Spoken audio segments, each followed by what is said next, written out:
the Trusted Visions podcast. We are going to wrap up, Stacey, I'm really excited. We're going to wrap up this month's podcast series with talking about working with third-party recruiting firms. And we figured a good way to wrap it up would be, we've talked about how engaged third-party recruiting firms should be and how many firms they should introduce you to and the advantages of working with third-party recruiting firms. So we're going to wrap up this month with talking about how the Trusted Visions team works differently than a lot of firms. And we're not saying anything bad about other firms out there, but let's really talk about what differentiates the Trusted Visions team from other firms out there when working with advisors or large enterprises. And so the advantage with you, Stacey, is you spent 20 years in corporate America working with firms like Trusted Visions. And so if you can talk about a little bit about what you've experienced working with firms like ours in the corporate shoes, and then what your experience has been to our audience in working with Trusted Visions over other firms out there. Excellent. Well, thanks, Jeremy.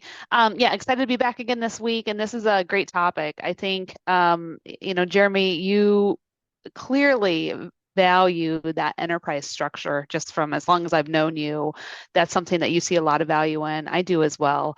From my experience in the corporate side, there's so many things that an enterprise can add value to and extend along with whatever their chosen broker dealer is, right?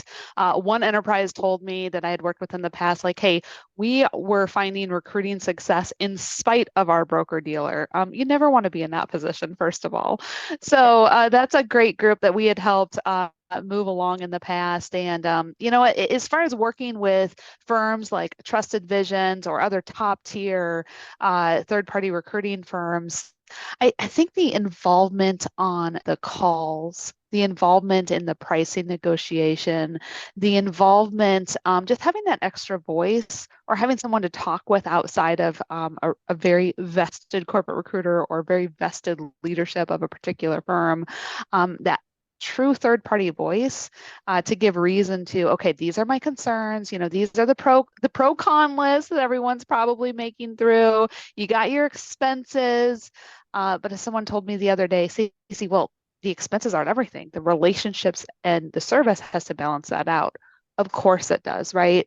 And so it's constantly navigating what's most important to that enterprise, along with the value prop, the expenses, and all the pricing that goes with the broker dealer.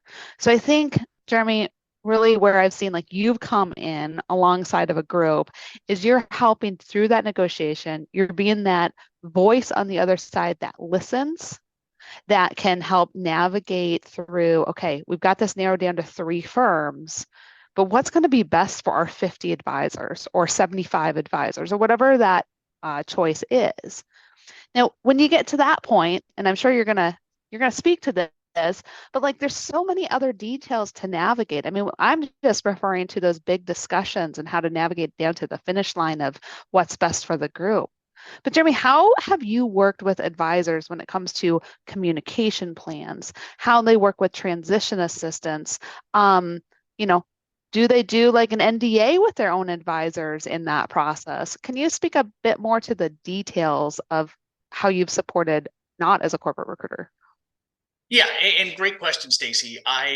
This is my passion outside of working with individual advisors, which I love to do because you build those personal relationships, and we do that the same way with large OSJs and enterprises. But when Trusted Visions was founded, one thing I guess you could say bothered me was some firms out there are working with these large enterprises or OSJs and basically throw your name out there. And the reality is, for me and our team, is these broker dealers pay us a substantial amount of money when placing these large enterprises or OSJs. And that's the reality of it. It doesn't take away from your deal to our audience. But these recruiting firms are getting paid a substantial amount of money. And so for us, we've built tools and resources and put them in place to help ease the movement of a large group. And when I say a large group, 10 plus advisors making a broker dealer change. And so I'll speak to that particularly of working with the Trusted Visions team, what sets us apart is we track where every one of your advisors are in the onboarding process with moving to another broker dealer. And so that you're not having to do that while trying to move your practice, while trying to put out fires, while trying to get money managers approved, while trying to figure out the deal. So that's the first step. The second step would be we will walk alongside you and really guide you of, hey, let's look at each individual advisor's production and asset total and where those assets are. And let's look at what are they going to get offered on the street? Should you leave, what are they going to get offered on the street? What is an average transition package? And then what's left over for you? Because not taking away from the individual advisor, but as an OSJ, you should give yourself some credit for the legacy and the group you've built. And so some of that transition money is going to come to you. Now, it's a work in progress of some you may have to give more, some you may have to give less. And that's okay. But the reality is, let us do that heavy lifting, because you may or may not know what the competitive landscape is out there from a transition perspective, money perspective, from a payout perspective.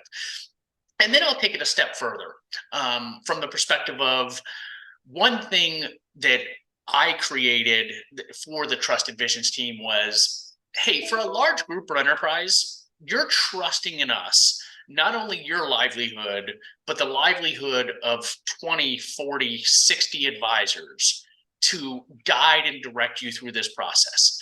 And we make good money. You make good money by making that move.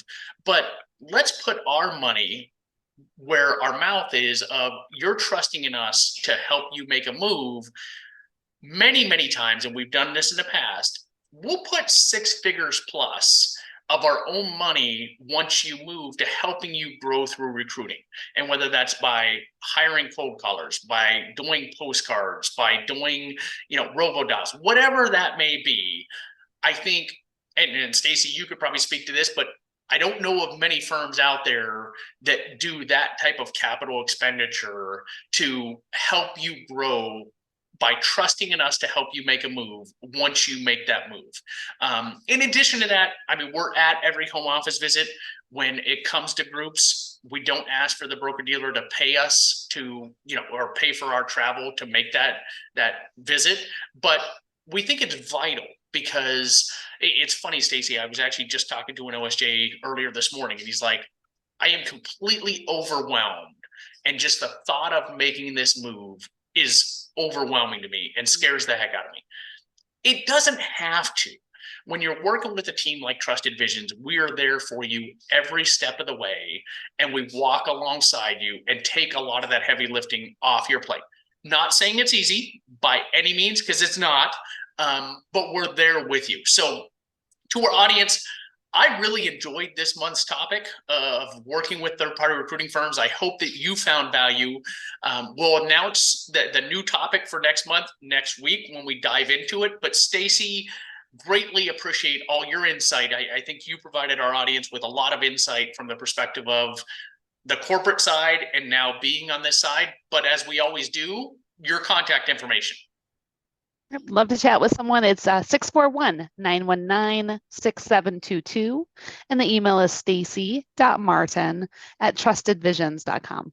And for me, info@trustedvisions.com, or you can text or call me anytime, 480-430-5012. Look forward to next month, Stacey. Thank you so much.